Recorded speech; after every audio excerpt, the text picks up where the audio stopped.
Regresamos con más análisis en Así Estamos.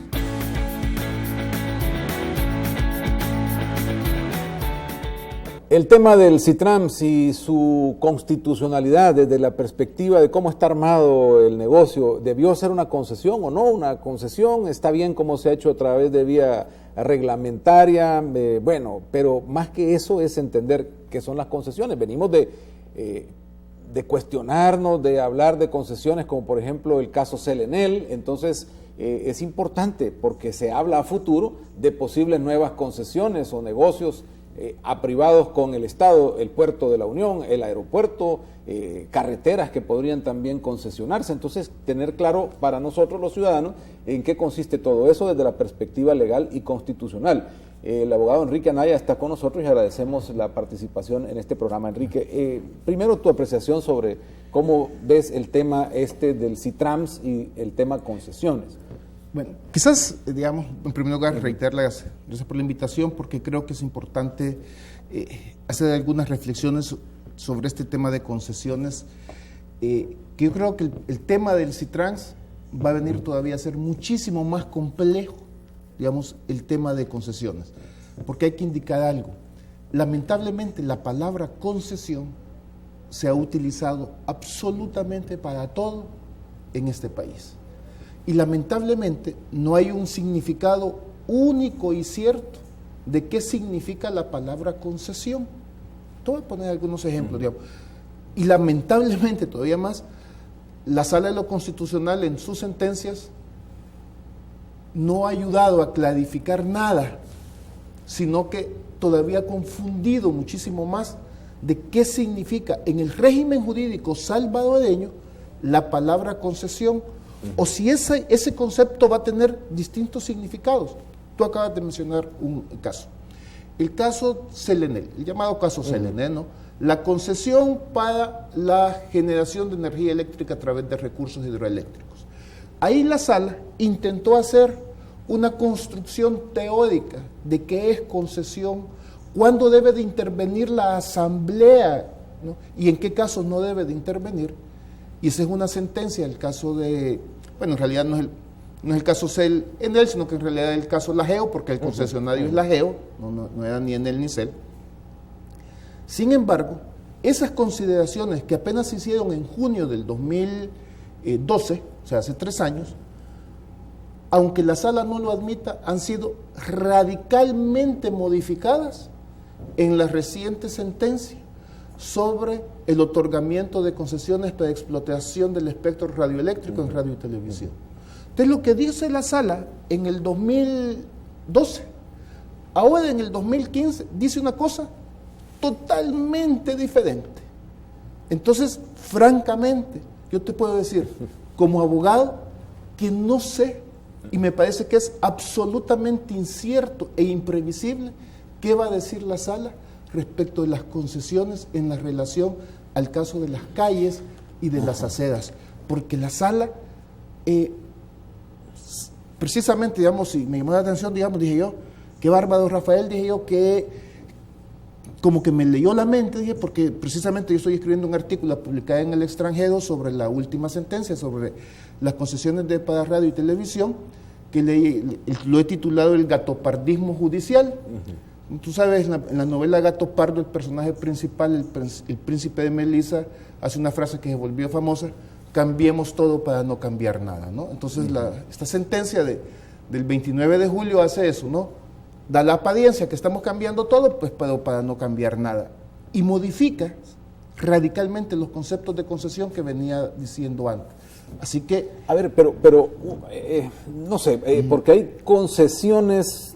En el caso un poco más intangible, digamos, de las frecuencias de radio y televisión, en el sentido de que te dan como un permiso, que es casi como el concepto del permiso de línea de los buses, pero tú pones toda la inversión. Aquí hay otra donde el gobierno tiene un bien público que lo entrega para que un privado lo explote, como el puerto, el aeropuerto. Y del CITRAMS, que uno pues dice, sí, hemos metido ahí $50 millones del pueblo, del erario público, para que un privado lo explote. Exactamente, o sea, precisamente pueden haber diferentes situaciones, ¿no? Diferentes casos, y yo creo que la labor de la sala tendría que haber sido indicar bajo qué supuestos son, digamos, cuando se trata, digamos, de concesiones para servicios públicos, cuando se trata de concesiones entendidas como autorizaciones, que yo creo que en el sistema de radio y televisión, en realidad, más que una concesión, en realidad es una autorización, no obstante que la ley ocupe la palabra concesión. O sea, ya desde ahí estamos, como tú decías, enredados un poco. Ahí estamos totalmente enredados, porque en realidad se ocupa la misma palabra para diferentes figuras, ¿no? Por ejemplo, y me parece, digamos, la sala en esta última sentencia del 29 de julio, dijo algo que me pareció, por ejemplo, terrible, ¿no? Bueno, el subtítulo del artículo, el título, como te decía, es gatopardismo judicial, y el título del artículo, el subtítulo ese, aciertos, desaciertos y disparates de una sentencia, ¿no? Por ejemplo, muy peculiarmente, la sala en esta sentencia dice, en la del 29 de julio, que la radio y televisión es un servicio reservado al Estado, y que el Estado decide otorgárselo a los particulares de buena gente. Y, lamentablemente la sala, esa parte es un párrafo totalmente copiado y transcrito, sin que ella lo diga, de una sentencia de 1994 de Colombia, que es un régimen jurídico totalmente distinto. Entonces, como te decía, en el caso, digamos, del CITRANS, donde efectivamente ha habido inversión pública, ¿no? Inversión pública, donde supuestamente hay bienes de uso público involucrados, aparentemente tendría que aplicarse las figuras que la sala había dicho anteriormente. Pero yo te podría decir, digamos, suponte, en el mismo caso de la generación de energía geotérmica, efectivamente lo único que hace el Estado es darle a alguien permiso para que utilice un recurso, pero toda la inversión la tiene que poner el privado, toda la inversión la tiene que hacer totalmente, digamos, el privado. Entonces, es lamentablemente, digamos, tanto la ley, los regímenes legales, como la jurisprudencia no nos ha ayudado nada a clarificar qué son concesiones. Y creo sobre todo que en mucho, lamentablemente, seguimos teniendo una visión de concesión que en realidad corresponde a los años 50. Y hay otros tipos de concesiones que ni siquiera nos hemos dado cuenta que se hacen, como por ejemplo la de los rayos X en la frontera. De repente te pusieron ese negocio, es una empresa suiza, hasta tiene su rótulo de marca en los lugares donde se hace el escaneo de los camiones, y tú dices, ¿es un asocio público-privado? ¿Es una concesión? ¿O es un privado dando todo el recurso? Lamentablemente, no hay una regulación específica sobre esos temas. Lamentablemente, insisto, el lenguaje utilizado, no solamente en la ley de telecomunicaciones, la palabra concesión en realidad tiene 3 significados. No obstante que sea la misma palabrita, tiene 3 significados. Y en la ley de contrataciones del Estado, la famosa ley LACAP, tiene otro significado la palabra concesión. Y en la ley de transporte público tiene otro significado la palabra concesión. Por lo tanto, creo que esto va a dificultar de cuál es el régimen que se va a aplicar a esta clase de bienes. Si se me permite especular, creo que en razón de las características de los bienes que están involucrados en el CITRAN, daría la apariencia, no se puede garantizar porque con la Sala de lo Constitucional nunca se sabe qué va a resolver, da la apariencia que se va a ajustar más al precedente Lajeo que al precedente radio y televisión.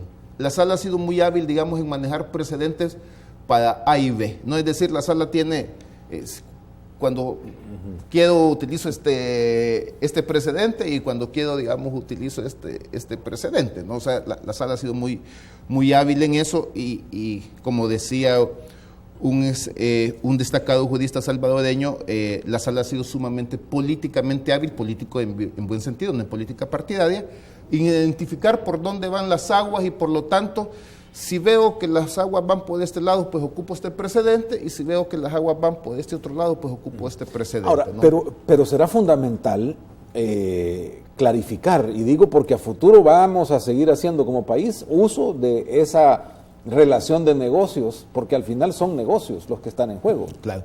No, y es importante. Yo creo que el primer obligado a hacerlo va a ser la Asamblea Legislativa. No podemos continuar con esto voy a llamar promiscuidad conceptual, ¿no?, de utilizar las palabras para darle distintos significados aún en las mismas leyes o en leyes diferentes. Entonces, el primer obligado va a ser la Asamblea Legislativa, clarificar el régimen legal sobre concesiones. 2, va a ser la Sala de lo Contencioso cuando se enfrente a algunos problemas, y también la Sala de lo Constitucional. Ya es tiempo que vayamos clarificando. Y que te voy a decir, lamentablemente la palabra concesión en nuestro régimen y en América Latina, y por ejemplo la Sala Constitucional yerra bastante en eso, copia conceptos que son de libros de los años 50 y de los años 60, ¿no? Y en realidad, como tú sabes, Rafael, los conceptos van cambiando en el tiempo. O sea, así decirlo, la palabra amor no significaba lo mismo en la antigüedad que lo que puede significar ahora, ¿no? La palabra hombre, la palabra persona no significaba lo mismo siquiera en el siglo XIX, ¿no?, donde habían esclavos y por lo tanto seres humanos eran cosas, ¿no? Y ahora, entonces las palabras van cambiando de significado. El origen de la palabra concesión lamentablemente aquí se ha utilizado para decir cualquier permiso que da el Estado, casi cualquier negocio que hace el Estado. La palabra concesión en realidad tiene un significado histórico muy concreto que, para decirlo gráficamente, se ha prostituido el concepto de concesión. ¿Cuál es el origen de la palabra concesión? Y que afortunadamente en muchos países, sobre todo en los países desarrollados, el significado de la palabra concesión se ha recuperado. Hay que partir de una premisa. La construcción de la riqueza no la hace el Estado. La construcción de la riqueza la hacen los particulares. Por lo tanto, el punto de arranque, y en nuestra Constitución, ¿cuál es el origen y el fin del Estado? La persona. Y por lo tanto, es quien construye la riqueza, inclusive la riqueza económica, la riqueza artística, la riqueza cultural, somos las personas, no es el Estado. Entonces, en principio, los seres humanos, las personas, tenemos la libertad, entre todos nuestros derechos tenemos la libertad económica. Esta libertad económica puede ser restringida, históricamente así ha sido. Y entonces pueden haber algunas actividades importantes económicamente, que el Estado dice, no, esta actividad es tan importante que yo, Estado, a través de una ley, me la reservo, me la publifico, es decir, la tomo, esta actividad. Y yo, Estado, me convierto en el titular de esta actividad, pero lo tiene que hacer a través de una ley.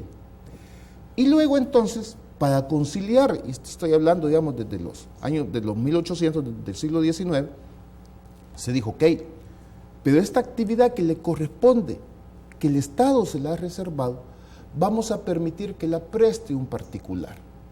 Entonces, esta actividad que va a prestar un particular, la va a hacer a través de una concesión, y por eso la palabra concesión habla de conceder, pero es una actividad del Estado, reservada por ley por el Estado, que se la concede a que la den los particulares. Aquí, en el caso del transporte, Enrique, el tema es que vemos una concesión, para seguir usando esa palabra, entregada a privados sobre un bien o un servicio público por sus características, pero que no se le entrega ni 100% al privado, y el Estado quiere seguir metiendo la mano política porque es un manejo político el transporte público. Entonces, ¿cómo ves eso y desenmarañarlo, que es un poco sui generis dentro de todas las condiciones del transporte en el mundo, donde lo manejan por lo general el Estado o las municipalidades, o sea, alguien que... O a veces se lo da a privados, y no se lo da a través de concesiones, ¿eh? Hay muchos países donde el transporte público lo manejan privados, ¿no? Y lo que hace el Estado es regula el sistema de rutas y controla, digamos, a los transportistas. O sea, los esquemas pueden ser muchísimos, los esquemas no. Te digo, a mí me gustan más los esquemas siempre donde hay posibilidades de establecer mecanismos de mercado, ¿no? Me parece, digamos, que en El Salvador siempre hemos estado, digamos, pimponeando que casi nunca logramos encontrar puntos medios, ¿no? Nos hacemos muy estatistas o nos hacemos, llévelo usted totalmente como quiera, ¿no? En el caso del transporte público, definitivamente tiene que ver, como decía, no se trata de identificar culpables acá, Pero el primer falla es que no existe una regulación detallada ni específica como para ello. Y definitivamente creo que el primer problema que va a afrontar el régimen del CITRAN es que no hay una regulación legal muy detallada, sino que, como tú muy bien lo has indicado, básicamente ha sido a través de reglamentos del Poder Ejecutivo. Y creo que ese va a ser un grave problema que va a afrontar, digamos, el sistema del CITRANS, porque ha sido prácticamente, para seguir utilizando en carácter prostituido la palabra, ha sido prácticamente inversión del Estado, gastos del Estado, dinero del pueblo salvadoreño, ¿no?, que han sido, entre comillas, concesionados, ¿no?, para la prestación de un servicio público, ¿no?, que pues en el cual no ha intervenido la Asamblea Legislativa. Y te voy a decir, por ejemplo, aquí, y este va a ser uno de los problemas que va a tener la sala para resolver el caso que tiene en sus manos, ¿qué es lo más importante? ¿El bien o el servicio? ¿Qué es lo que determina la naturaleza de una concesión? Si el bien es público o si se trata de servicios públicos. En el caso de la GEO, la sala dijo que como el subsuelo es de carácter público, dijo, entonces la explotación del subsuelo, dijo, debe darla a la Asamblea Legislativa. Pero en el caso de radio y televisión, telefonía, todos los servicios de telecomunicaciones, dijo, como se trata de servicios públicos, dijo, o de servicios esenciales a la comunidad, entonces, digo, no le corresponde a la Asamblea Legislativa, sino que le corresponde a la CIGEN. Entonces, pero en el caso del transporte público, tenemos la combinación de las cosas, porque tenemos bienes públicos, no solamente de carácter público, bienes de uso público, estas calles, aceras, andenes, pero están para la prestación de un servicio público, que es el transporte. Entonces, ¿qué es lo que va a pesar más en el análisis de la sala? El carácter, para ocupar la expresión de la sala, que lo repite mucho, demanial, es decir, el carácter público, el carácter estatal del dueño de los bienes, o la calidad o la especie del servicio que estoy prestando. Entonces, ahí, digamos, por eso te digo, se volvió muy complejo ahora, ¿no?, porque lamentablemente no tenemos una claridad sobre este tema, ¿no? Si a mí me preguntaran, mira, ¿cómo va a resolver la sala? Les diría yo, pues mira, depende, porque si agarra el criterio la GEO, va a resolver a favor de los demandantes. Si agarra el criterio frecuencias de radio y televisión, pues va a resolver en contra de los demandantes. O sea que va a ser ahora, hay otro elemento ahí que está en medio, que es el tema del cobro electrónico, porque el cobro electrónico es un servicio que lo hace obligatorio a todos, el mismo reglamento, no la ley, sino el reglamento, y esa es otra concesión, pero viene aparejado, ¿cómo? ¿O debería entrar en la misma situación? Yo no creo que, digamos, el cobro electrónico no es una concesión, Rafael. Pero si lo da solo una empresa. Tampoco, o sea, te digo, no es, no se trata, digamos, no están involucrados, me parece ahí, todos los elementos que se refiere a una concesión, digamos, te digo. No cualquier actividad que está dirigida al público, la convierte en servicio público, ni tampoco significa que el Estado sea el titular de esa actividad. Precisamente la confusión, y la sala de lo constitucional muchas veces confunde, la prestación de servicios al público no significa que automáticamente eso sea un servicio público, porque si no terminaríamos como se terminó en la Unión Soviética, como se terminó en los años 50 en Argentina, tal, que la distribución del pan era servicio público.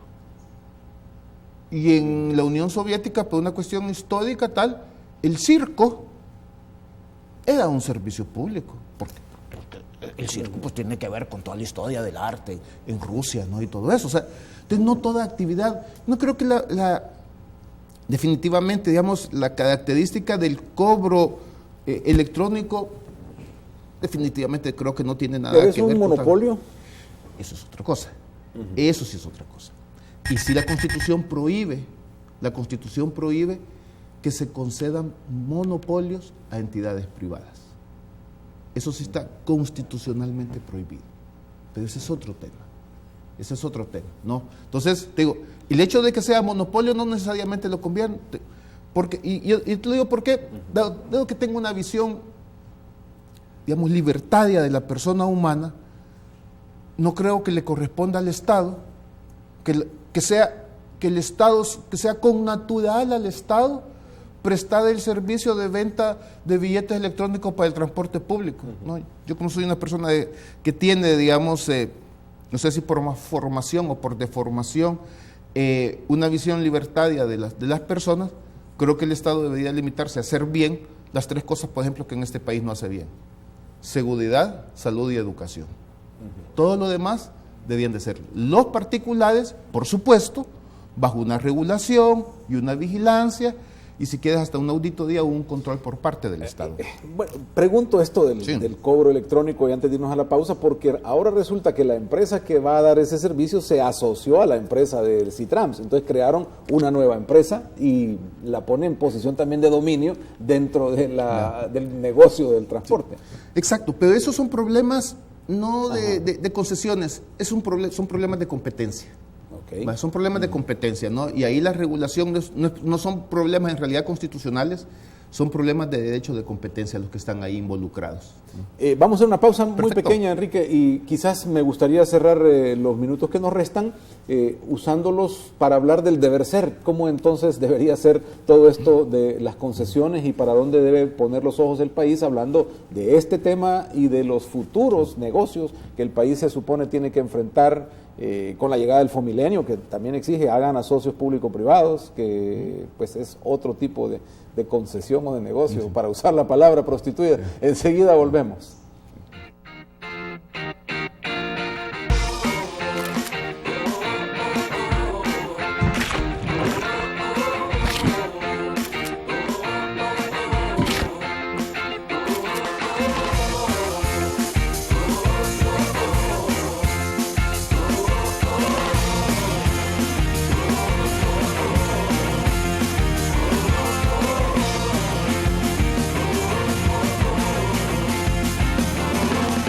del Río es pura diversión.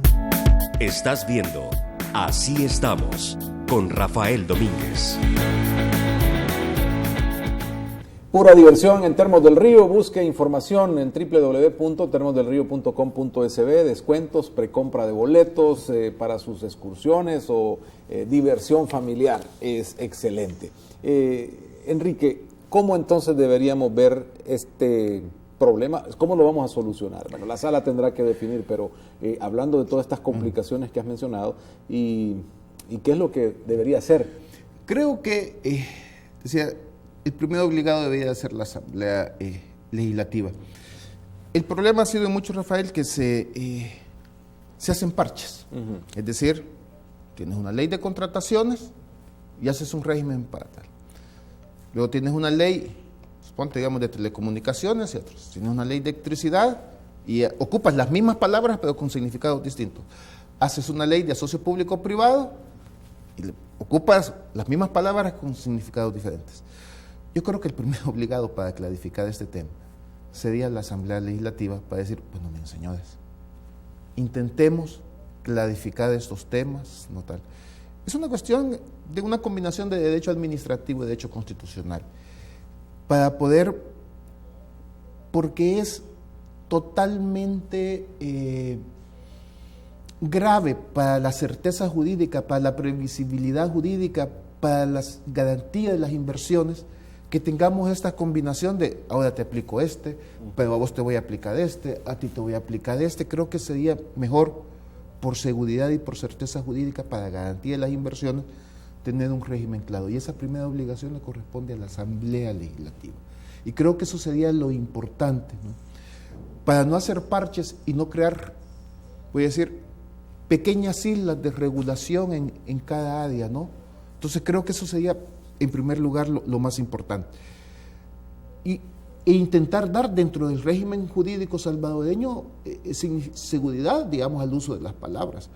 No puede ser, digamos, que se contrata a un consultor español y hace la ley de contrataciones de la administración pública básicamente copiando lo que dice en España. Hacen la ley de socio público-privado porque vino un consultor chileno y lo que hace es ocupando lo de las cosas chilenas.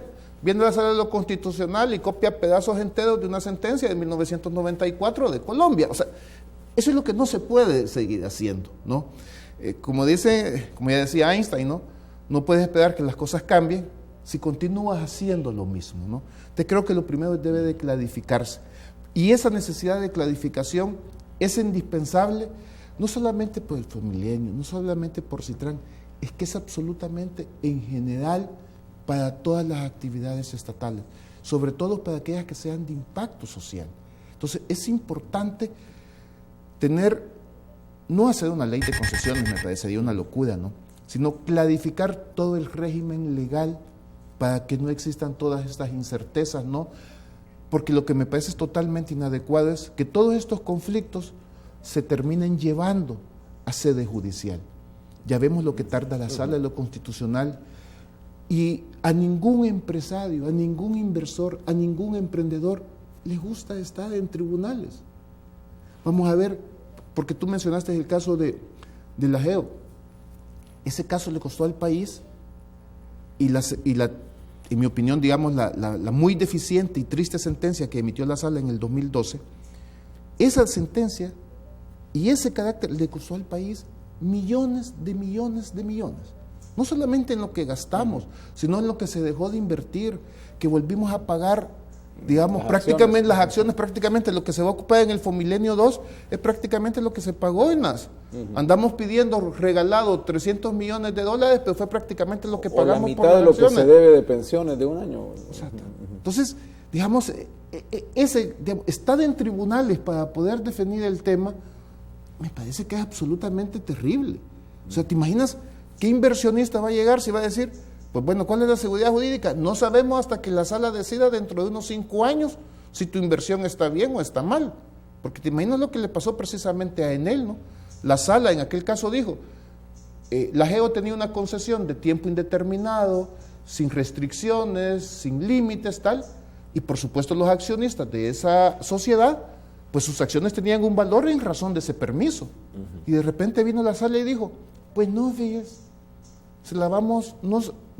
como no les la dio la asamblea, sino que le van a fijar plazo. ¿Cuánto? A saber.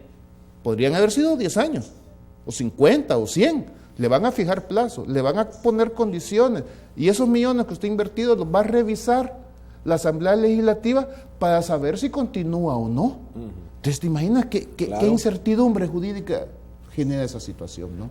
Enrique, muchísimas gracias por habernos acompañado. Ha sido verdaderamente importante esta plática, el conocimiento tuyo sobre este tema, y vamos a quedar pendientes también con el tema pensiones más adelante. Por favor. Sé que tú has trabajado en eso, por favor, lo conoces muy bien. Muchas gracias, Rafael. Vamos al tráfico y enseguida estamos con la última etapa de nuestro programa de hoy. Gracias, Enrique. Encantado.